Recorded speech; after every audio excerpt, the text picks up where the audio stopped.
Hey y'all, sorry the video went out, but we were here for it and I'm grateful for that. It's so hot, so that's why I'm in the shade. But I do want you guys to hear the speech that I said, so I'm just gonna go ahead and read it and upload it for you all. Time, the indefinite continued progress of existence and events in the past, present, and future, regarded as a whole.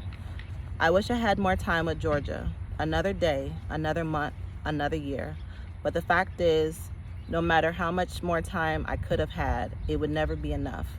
Some things our hearts can try to understand, but a child being murdered is not one of those things. The void of Georgia being gone literally stopped time for my family. While the world kept going, kept moving, we were stuck. Collectively, we were stuck. All of the time we spent on earth, and nothing prepared us for the day when we found out Georgia's life was gone, that her life was taken. Life is the most precious thing on earth.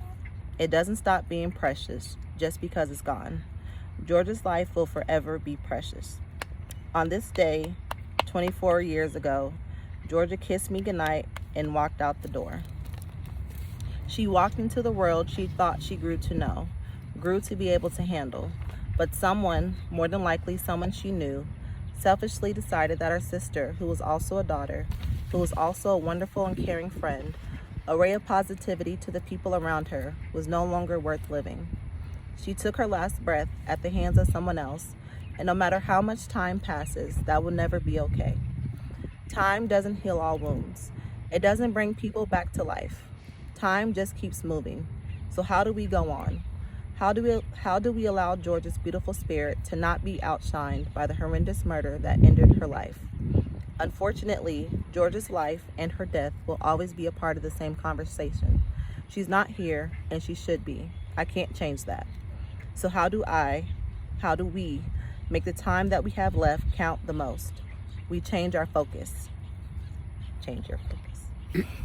I can change the amount of time I spend focusing on the positive things in life opposed to the negative things. I can change the amount of time I spend focusing on the things I can control opposed to the things I cannot. In 12 years, Georgia changed the world. She loved effortlessly. She cared selflessly. She took on many burdens and carried them while wearing a smile, while doing her best to make everyone else around her better, to make their lives better. Georgia continuously poured love into the people around her, and that is who Georgia was, love. Even though Georgia is gone, there's a place in our hearts that is forever changed. I know Georgia's time on earth served a purpose, and that purpose lives on today. She didn't like me crying or complaining. She always wanted to see me happy. She wanted me to live life and make the most of it. That seems like such a profound concept for a 12-year-old, but it's something to hold on to going forward. Live life and make the most of it. We don't know how much time we have on earth. We don't know if we'll have one more chance to give one more hug, to seize one more opportunity, to make the most of this life we have. So take this time that you have to be happy, to live, to love, to do better, and to be better. In the blink of an eye, time stops and life is gone. And no matter how much time you had, it will never be enough.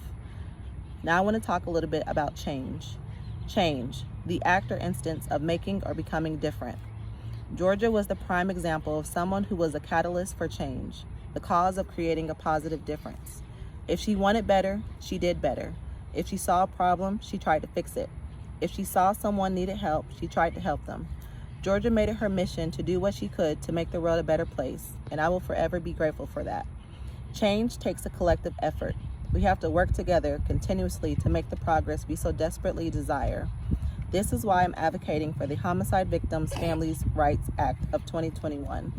I'm praying that this bill, introduced by Congressman Eric Swalwell of California, will be passed. Not only will this bill give more rights to families of federal homicide victims, but it will also start the process of positive and needed change.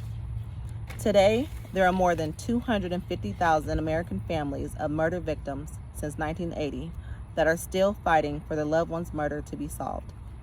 250,000. My family is just one of those families. This bill if passed, would make the process of fighting for justice one that families can have hope in.